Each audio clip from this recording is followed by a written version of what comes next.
नमस्कार दोस्तों, स्वागत है आपका मेरे इस यूट्यूब चैनल एनहांस विद वंदना में। काफ़ी लंबे टाइम से हमारे इस चैनल पे ब्रेक था क्योंकि जो राजस्थान गवर्नमेंट की वेबसाइट है DIPR वाली, वो कुछ तकनीकी कारणों से काम नहीं कर रही थी और सूजस ई बुलेटिन का कोई भी रिकॉर्ड प्राप्त नहीं हो रहा था। कल इस वेबसाइट पे काम किया गया है, वेबसाइट फिर से चालू हो गई है। तो 4 और 5 नवंबर का मैंने एक वीडियो पहले डाल दिया था।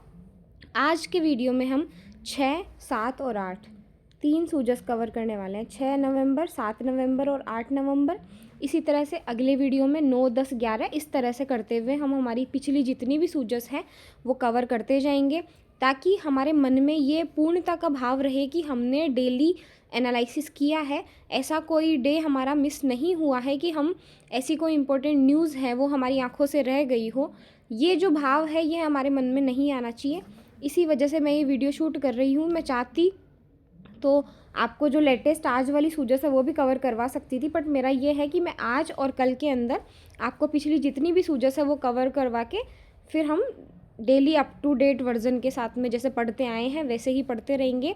यदि आपको सूजस ई बुलेटिन में कोई नया नवाचार यदि आप मुझे बताना चाहते हैं, कुछ नया वैल्यू एडिशन मुझे इसमें करना चाहिए, तो आप बता सकते हैं। तो देखिए, हम शुरू करते हैं। सूजस ई बुलेटिन दिनांक 6 नवंबर 2025 को हम शुरू कर रहे हैं। देखिए, जैसा कि हमने पिछली वाले वीडियो में देखा था कि राजस्थान सरकार सड़क सुरक्षा अभियान चला रही है। 15 दिवसीय सड़क सुरक्षा अभियान है जिसमें 4 नवंबर से 18 नवंबर तक 4 नवंबर से 18 नवंबर तक सड़क सुरक्षा अभियान चलाया जा रहा है, ग्रामीण निकायों में भी और नगरीय निकायों में भी। इसके तहत हम फुटपाथ और सड़क को अतिक्रमण मुक्त करेंगे। अनधिकृत जो रोड है वो कट है उनको तत्काल बंद किया जाएगा। तो स्पेशली सड़क सुरक्षा से रिलेटेड ये काम है। एग्ज़ाम के लिहाज से इतना इंपॉर्टेंस नहीं रखता है, आपको सिर्फ डेट याद रखनी है। 4 नवंबर से 18 नवंबर तक के लिए चलाया गया है। देखिए आगे, देखिए नेक्स्ट, ये इससे रिलेटेड न्यूज़ है।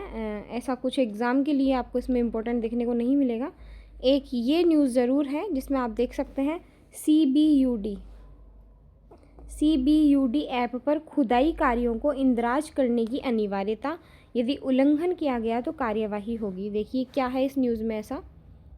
नगरीय विकास विभाग ने सभी नगर निकायों को सड़क पर खुदाई कार्यों से पूर्व प्रस्तावित कार्य का ब्यौरा CBUD ऐप पर आवश्यक रूप से दर्ज करने का बिना संपादित किए कार्य करने पर पेनल्टी लगाने के प्रावधान और सख्त निर्देश दिए हैं कि यदि सड़क पे कोई भी खुदाई कार्य करवाया जा रहा है किसी भी कारण से, चाहे वो इंजीनियरिंग काम के लिए हो, चाहे वो कोई नया विकास कार्य होने के लिए यदि खड्डा वगैरह खोदा जा रहा है, तो ताकि यदि ऐसा कुछ है तो उसका पहले से ऑनलाइन विवरण इस ऐप पे चढ़ाया जाए, जिससे उस सड़क पर कोई भी यदि बस वगैरह जा रही है उनसे वो डेटा शेयर किया जा सके कि आगे इस सड़क पे खुदाई कार्य चल रहा है, जिससे कि दुर्घटनाओं की जो संभावना है, उसकी प्रायिकता है, उसे हम कम कर सकें। इसी में ऐसा ये न्यूज़ है। आप सिर्फ ये याद रखिए CBUD ऐप, इनका कोई फुल फॉर्म है जो टेक्निकल है, इसमें नहीं दे रखा है। यदि मुझे मिलता है तो मैं ज़रूर से शेयर कर दूँगी CBUD ऐप। नेक्स्ट देखिए, मुख्यमंत्री श्री भजनलाल शर्मा की प्रतिबद्धता रंग लाई, चिकित्सा विभाग ने भर्तियों का कीर्तिमान रचा है। ऐसा कुछ नहीं है इसमें। मुख्यमंत्री जी रोजगार उत्सव और जो युवा सम्मेलन का आयोजन करते हैं, जिसके तहत जो सरकारी पदों पर प्रमुख नियुक्तियां दी जाती हैं उनको नियुक्ति पत्र दिए जाते हैं। ऐसा ही इस न्यूज़ में है। एग्ज़ाम के लिहाज से इतना इम्पोर्टेंट नहीं है, आप आगे चल सकते हैं। Next, third page. ये देखिए 6 नवंबर की सूजस पूरी हो चुकी है। अब हम बात करें 7 नवंबर वाली सूजस पे। जैसा कि आपको पता है 7 नवंबर 1875 को हमारा वंदे मातरम लिखा गया था। 7 नवंबर 1875 को वंदे मातरम लिखा गया था। तो अभी 2025 का जो 7 नवंबर आया है उसमें इससे पूरे 150 वर्ष हो गए हैं। तो राज्य सरकार, केंद्र सरकार ने मिलकर के वंदे मातरम का 150वां जो वर्ष है उसमें बहुत सारे राज्य स्तरीय कार्यक्रम, जिला स्तरीय कार्यक्रम, खंड स्तरीय कार्यक्रम और जो जितनी भी लोकल अथॉरिटीज़ है, जितने भी कार्यालय हैं, प्राइवेट इंस्टीट्यूट हो, जो भी है, उनके अंदर जो राष्ट्रीय गीत वंदे मातरम है, जो कि हमारी सामूहिक चेतना, आत्मा की पुकार और मातृभूमि के प्रति अनंत श्रद्धा का प्रतीक है, उस आयोजन को सफल बनाने के लिए विभिन्न प्रकार की गतिविधियों का आयोजन किया। हमारे विद्यालय में भी हमने इस प्रकार की गतिविधि का आयोजन करवाया था। तो इस तरह से सरकार ने प्रमोट किया कि आपको अलग अलग तरह से गतिविधियों का आयोजन करना है और वंदे मातरम की जो ये 150 वर्ष हुए हैं इसे सेलिब्रेट करना है, इसी से रिलेटेड है। तो सरकार ने भी अपने लेवल पर इसे सेलिब्रेट किया है। देखिए आगे चलिए, इतना ही है इस पेज में। नेक्स्ट, सिर्फ मैं वही बात बता रही हूँ जो एग्ज़ाम के लिए इम्पोर्टेंट है, बाकी आप सभी इन न्यूज़ से काफ़ी अच्छे से परिचित हो चुके हैं। देखिए इस पेज में भी वही है, वंदे मातरम में भारतीयों को एक सूत्र में बांधने की शक्ति। स्पेशल ऐसा कुछ नहीं है, आपको सिर्फ इतना याद रखना है वंदे मातरम कब लिखा गया था। बंकिम चंद्र चटर्जी के द्वारा लिखा गया 7 नवंबर 1875 को। 150 वर्ष पूरे हुए हैं और इसका जो राज्य स्तरीय समारोह है वो जयपुर के अंदर मनाया गया था, सवाई मानसिंह स्टेडियम। आपको ये भी याद रखना है, सवाई मानसिंह स्टेडियम में राज्य स्तरीय कार्यक्रम मनाया गया था जयपुर के अंदर। ओके नेक्स्ट, इसमें ऐसा कुछ नहीं है जो हमारी एग्ज़ाम से और डीपली आपसे पूछा जाए। ये सरकार की गतिविधियां हैं, ये आपको नहीं देखनी है, इनकी सिर्फ जानकारी आपको होनी चाहिए। इस पेज में कुछ अच्छी पिक्चर्स हैं, यदि आप देखना चाहें तो। 150 वर्ष पूर्ण होने पर क्या क्या कार्यक्रम हुए वही है, तो एग्ज़ाम में इम्पोर्टेंस नहीं रखता है। नेक्स्ट, ये देखिए आजकल पेपर में सिर्फ यही 2-3 न्यूज़ है जो बार बार आ रही है। भगवान बिरसा मुंडा जी की 150वीं जयंती, तो इसका हर जगह अलग अलग सेलिब्रेशन होगा, राज्य स्तरीय, जिला स्तरीय, हर जगह सेलिब्रेशन है। आपसे एग्ज़ाम में पूछा जाएगा कि भगवान बिरसा मुंडा की जो 150वीं जयंती है उसका राज्य स्तरीय प्रोग्राम कहाँ हुआ है। तो राज्य, जैसा कि इनका संबंध जनजातीय क्षेत्रों से था, जनजातीय ये नेतृत्व इन्होंने किया था, तो बेसिकली राजस्थान में भी जहाँ जनजातीय जो पॉपुलेशन है वो ज़्यादा है, जहाँ उनका आधिक्य है, जहाँ वे बहुसंख्यक प्रतिशत में है, वहीं पे इनका सेलिब्रेशन करवाया जाए तो शायद ये न्यायोचित है। तो डूंगरपुर के अंदर इनका जो राज्य स्तरीय प्रोग्राम है वो करवाया जाएगा। 15 नवंबर को ये प्रोग्राम होगा, क्योंकि 15 नवंबर को हम जनजाति गौरव दिवस मनाएंगे। भगवान बिरसा मुंडा जी की भी 150वीं जयंती है। अब की बार 150 आपने कहाँ कहाँ देखा है? आपने वंदे मातरम में 150 देखा है, आपने सरदार वल्लभ भाई पटेल जी की जयंती 150वीं देखी है, और आपने भगवान बिरसा मुंडा जी की जो जयंती है वो भी 150वीं देखी है। तो आई होप आपको ये डेटा एक जगह कलेक्ट हुआ होगा। डूंगरपुर में राज्य स्तरीय समारोह मनाया जाएगा, इसकी कुछ तैयारियों की समीक्षा है जो कि हमारे मुख्यमंत्री जी ने की है। आगे चलिए, आपको स्पेसिफिकली बस जो एग्ज़ाम में ज़रूरी है उसी न्यूज़ पे ध्यान देना है। पेपर के अंदर काफ़ी कुछ ऐसा है जो एग्ज़ाम में इम्पोर्टेंस नहीं रखता, सिर्फ आप एक अच्छे नागरिक हैं इसलिए आपको जानकारी होनी चाहिए। नेक्स्ट, भगवान बिरसा मुंडा जी के योगदान को आम जन तक पहुंचाना। ये इस पेज में आप कुछ देख रहे होंगे, भगवान बिरसा मुंडा जी का ऐसा क्या योगदान था कि हम उन्हें सेलिब्रेट कर रहे हैं। भगवान बिरसा मुंडा ने 19वीं शताब्दी के अंत में अंग्रेजी हुकूमत के विरुद्ध संघर्ष कर आज़ादी के आंदोलन को मजबूती प्रदान की थी, इसलिए हम इनका ये जो जयंती है उसको सेलिब्रेट कर रहे हैं। और दूसरा, 15 नवंबर को जनजातीय गौरव दिवस मनाया जा रहा है, जो कि आप सभी जानते हैं, इस चीज़ से सबका परिचय है। नेक्स्ट, इसके अलावा वंचित वर्गों को सभी लाभ मिले, ये हमारी सरकार का प्रयास है। नेक्स्ट जो न्यूज़ है वो है मुख्यमंत्री जी का संवेदनशील निर्णय, खरीफ फसल खराबे में कृषि अनुदान को स्वीकृति दी है। मुख्यमंत्री जी ने जो खरीफ की फसल, जहाँ पे अत्यधिक वर्षा की वजह से फसल प्रभावित हुई है अतिवृष्टि के कारण, तो वहाँ पे संवेदनशीलता का परिचय देते हुए मुख्यमंत्री जी ने 6 जिलों के 8 लाख से अधिक किसानों को राहत दी है। उन्हें कृषि अनुदान की स्वीकृति दी गई है। 40 तहसीलों के 2961 गाँव अभावग्रस्त घोषित हुए हैं। तो इन 6 जिलों की 40 तहसीलों के 2961 गाँव अभावग्रस्त घोषित हुए हैं, जिसमें 6 जिलों में कौन कौन है? अजमेर, अलवर, झुंझुनू, कोटा, पाली और बांसवाड़ा। आप देख रहे होंगे, अजमेर, अलवर, झुंझुनू, कोटा, पाली और बांसवाड़ा। 8 लाख से अधिक किसानों को राहत दी गई है। तो बस ऐसा न्यूज़ बस आपके माइंड में होनी चाहिए, बाकी एग्ज़ाम के लिहाज से तो इम्पोर्टेंस नहीं रखती है। नेक्स्ट, ये देखिए, अब हम बात करेंगे 8 नवंबर की सूजस पे। मुख्यमंत्री श्री भजनलाल शर्मा के नेतृत्व में प्रदेश का सड़क तंत्र बन रहा मजबूत। 24,976 करोड़ रुपए, 24,976 करोड़ व्यय कर 36,140 किलोमीटर सड़क बनाने का कीर्तिमान स्थापित हो चुका है। गांवों से शहर तक सड़कों का नेटवर्क फैल रहा है, आमजन का आवागमन सुगम बन रहा है।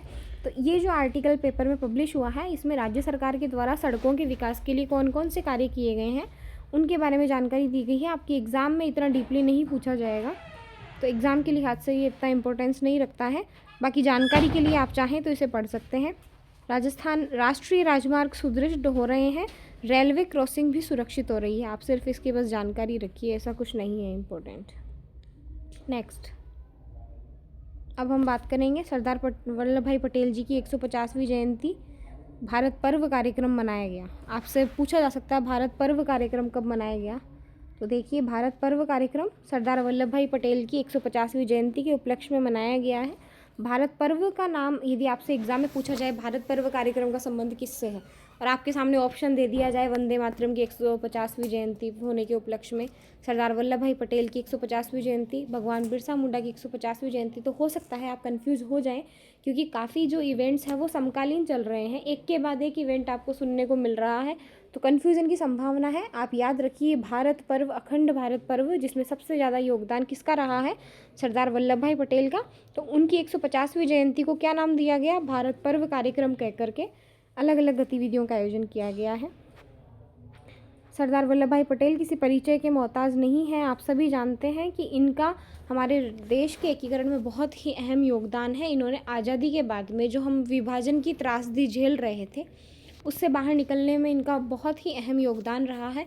इन्होंने पूरे राष्ट्र को, पूरे भारत को अखंड बनाने में अपना जीवन समर्पित किया है। तो इनके इस योगदान को याद रखने के लिए सरकार ने भारत पर्व कार्यक्रम मनाया है। इसके अलावा इस पेज में ऐसा कुछ नहीं है जो हमारी एग्ज़ाम में अलग से आ सके, आप सिर्फ पर्व का नाम याद रखिए। नेक्स्ट, अब हम बात कर रहे हैं 9 नवंबर की सूजस। 6, 7, 8 3 सूजस हमने कवर कर ली है। 9 नवंबर की सूजस में देखिए क्या है, एक राष्ट्रीय औद्योगिक गलियारा विकास कार्यक्रम होता है, जिसके तहत पूरे देश में इंडस्ट्रियल कॉरिडोर बनाए जाते हैं, ताकि इन कॉरिडोर के माध्यम से हम लॉजिस्टिक सुविधाएं, परिवहन सुविधाएं, औद्योगिक सुविधाएं, इनका विस्तार कर सकें। और जो राष्ट्र की जो जीडीपी है, उसके अंदर जो हमारे जीडीपी में उद्योगों का जो सेक्टर है वो बहुत ही कम है, उसको इम्प्रूव करने के लिए हम चाहते हैं कि राजस्थान भी अपनी अग्रणी भूमिका निभाए। तो राष्ट्रीय औद्योगिक गलियारा विकास कार्यक्रम, इसके तहत राजस्थान में जो प्रोग्राम हो रहा है वो है जोधपुर पाली मारवाड़ इंडस्ट्रियल एरिया, जिसे शॉर्ट फॉर्म में बोला जाता है JPMIA।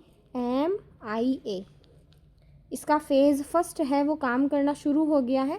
फ़ेज़ फर्स्ट के तहत 642 हेक्टेयर भूमि पर निर्माण कार्य का जो टेंडर है वो अंतिम चरण में है। मुख्यमंत्री जी श्री भजनलाल शर्मा के नेतृत्व में प्रदेश की औद्योगिक क्षमता का निरंतर विकास हो रहा है। इससे रिलेटेड ये न्यूज़ है।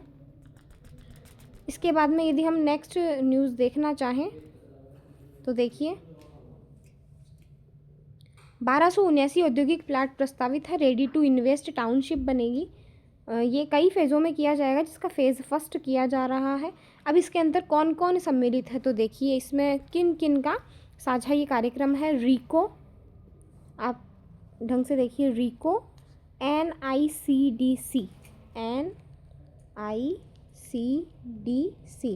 National industrial corridor development corporation, राष्ट्रीय औद्योगिक गलियारा विकास निगम, इसका पूरा नाम है राष्ट्रीय औद्योगिक गलियारा विकास निगम। ये और रीको साथ में मिलकर के काम कर रहे हैं, और इन दोनों के साझा में जो राजस्थान के अंदर जो कंपनी काम कर रही है उसका नाम है, आप देखिए उसका नाम है RIDCO, Rajasthan industrial corridor development corporation. तो आपसे रिडको का फुल फॉर्म भी एग्जाम में पूछा जा सकता है, क्योंकि जब राजस्थान के उद्योग जिस भी एग्जाम के सिलेबस में है वहाँ आपसे सीधा पूछा जा सकता है रिडको का फुल फॉर्म क्या है। आप जब आर्थिक समीक्षा पढ़ते हैं तब भी ये फुल फॉर्म आपके सामने आता है। Rajasthan industrial corridor development corporation limited भी आता है। देखिए Rajasthan industrial corridor development corporation, इसका पूरा नाम development corporation, Rajasthan industrial corridor development corporation. फिर से देखिए Rajasthan industrial corridor development corporation. I से आप समझ सकते हैं, आई का मतलब इंडस्ट्रियल कॉरिडोर पूरा एक साथ है। तो रिडको से आप फुल फॉर्म क्या निकालेंगे, Rajasthan industrial corridor development corporation. तो रीको और जो NICDC था, national industrial corridor development corporation, उनके नीचे जो उनके साझा में जो उपक्रम काम कर रहा है, तो आप 3 कंपनियों का नाम स्पेसिफिकली याद रखेंगे, रिडको, रीको और NICDC। ये तीनों मिलकर के इस जो JPMI है, जोधपुर पाली मारवाड़ इंडस्ट्रियल एरिया जो विकसित हो रहा है, इसके ऊपर मिलकर के काम कर रहे हैं, जिसका पहला फेज़ चल रहा है। टेंडर प्रक्रिया पूरी हो चुकी है। इसके तहत क्या किया जाएगा, तो देखिए इसके तहत क्या किया जाएगा, आप यहाँ देखिए।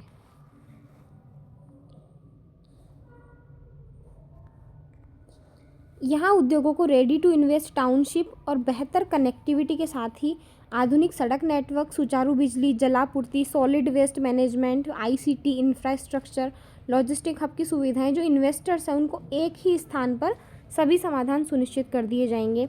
इसके अलावा आवासीय क्षेत्र बनाए जाएंगे, कॉमर्शियल जोन बनाए जाएंगे, सोलर पार्क भी बनाए जाएंगे, ताकि इसको पर्यावरण संतुलित और आत्मनिर्भर बनाया जा सके। इसकी पॉलिसी रहेगी रेडी टू इन्वेस्ट, यानी इन्वेस्ट करने के लिए रेडी है। Ready to invest township policy के तहत इसका गठन किया गया है। तो आई होप आपको ये समझ आया होगा। हम नेक्स्ट पेज पे चलते हैं। नेक्स्ट, तो देखिए, जब हम कोई ऐसा प्रोजेक्ट कर रहे होते हैं तो हमें बिजली, पानी, काफ़ी चीज़ों की ज़रूरत होती है। तो इसके लिए जो पानी लिया जाएगा वो राजीव गांधी लिफ्ट कैनाल जो है उससे लिया जाएगा। राजीव गांधी लिफ्ट कैनाल से पानी हो जाएगा। कांकाणी उपकेंद्र से हम बिजली ले लेंगे। अंडरपास और लॉजिस्टिक हब की हम व्यवस्था कर लेंगे। देखिए 4,380 करोड़ रुपए की अनुमानित लागत पूछी जाएगी। तो आपसे एग्जाम में आजकल पूछा जा सकता है कि जो जोधपुर पाली मारवाड़ इंडस्ट्रियल एरिया है उसमें कितनी अनुमानित लागत है। स्टेटमेंट के फॉर्म में आपसे RPSC या कर्मचारी चयन बोर्ड क्वेश्चन पूछ सकता है, क्योंकि आप देख रहे हैं पूरे पेपर में एक पेज के अंदर ये आर्टिकल पब्लिश हुआ है। तो इसकी इंपॉर्टेंस आप इस चीज़ से भी जान सकते हैं। JPMI विकसित होगा, कितनी लागत, 4,389 करोड़ रुपए की ये लागत है। इसके तहत क्या होगा, देखिए, साउंड को प्लीज़ अवॉइड करिएगा, पास में कोई प्रोग्राम हो रहा है उस वजह से ये साउंड आ रहा है। इस परियोजना के लिए रिडको विशेष उद्देश्य वाहन का गठन 51:49 के अनुपात में किया गया है। आपसे ये भी पूछा जा सकता है कि रिडको जो कि Rajasthan industrial corridor development corporation है, वो विशेष उद्देश्य वाहन जो लगाएगा उसमें जो गठन कर रहा है वो 51:49 के अनुपात में कर रहा है, जिसके तहत रिको तो भूमि का योगदान देगा और NICDC आधारभूत संरचना का विकास करेगा। इस औद्योगिक शहर की कुल लागत लगभग 4,380 करोड़ रुपए अनुमानित है। देखिए, यदि ये एरिया है और इसके अंदर आपको JPMI का विस्तार करना है, जोधपुर पाली मारवाड़ इंडस्ट्रियल एरिया, तो उसमें जो ज़मीन है, ज़मीन अलॉट करने का काम कर रहा है आपके राजस्थान इंडस्ट्रियल इन्वेस्टमेंट कॉरपोरेशन, रिको कर रहा है। ये तो ज़मीन देने का काम कर रहा है और इसके ऊपर जो टाउनशिप बनाई जाएगी, जो पूरा इंडस्ट्रियल एरिया इस्टेब्लिश किया जाएगा, वो काम कर रहा है आपके NICDC, national industrial corridor development corporation. I hope आपको ये समझ आया होगा। और इन सब दोनों को मिलाकर के राजस्थान में जो यूनिट काम कर रही है, राजस्थान का रिको भी है और एक साथ में रिडको भी है। तो आपको ये दोनों को देखना है। रिको छोटे उद्योगों के लिए काम करता है, लघु उद्योग जो है उनके लिए बहुत अच्छे से काम करता है। इसके अलावा इसका जो काम है लघु उद्योग, मध्यम उद्योग दोनों के लिए है, जबकि जो आप राजसी को पढ़ते हैं वो स्मॉल इंडस्ट्रीज़ के लिए होता है। ये ज़मीन आवंटन करना, निवेश में काम करता है। बहुत सारी इसकी ऐसी प्रक्रियाएं हैं जो कि निवेश से संबंध रखती हैं। तो इसका जो योगदान है वो भूमि का है। बाकी जो रिडको है वो स्पेसिफिकली इंडस्ट्रियल कॉरिडोर का डेवलपमेंट करने के लिए राज्य सरकार की एक एजेंसी है जो मिलकर के इसके ऊपर काम करेगी। आई होप आपको ये समझ आया होगा। इसके अलावा नेक्स्ट हम इधर देखते हैं, रेगिस्तान के बीच उभरता आधुनिक औद्योगिक नगर, राज्य सरकार केंद्र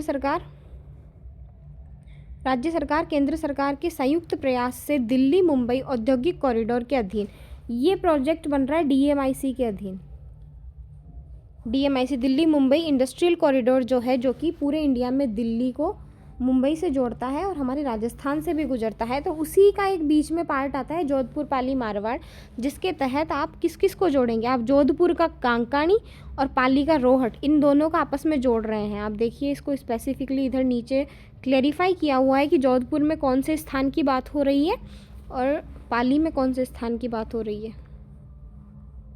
मेरे लिए भी एकदम से ये नया है इस पूरे सिस्टम को संभालना, अभी प्रैक्टिस में नहीं आया है।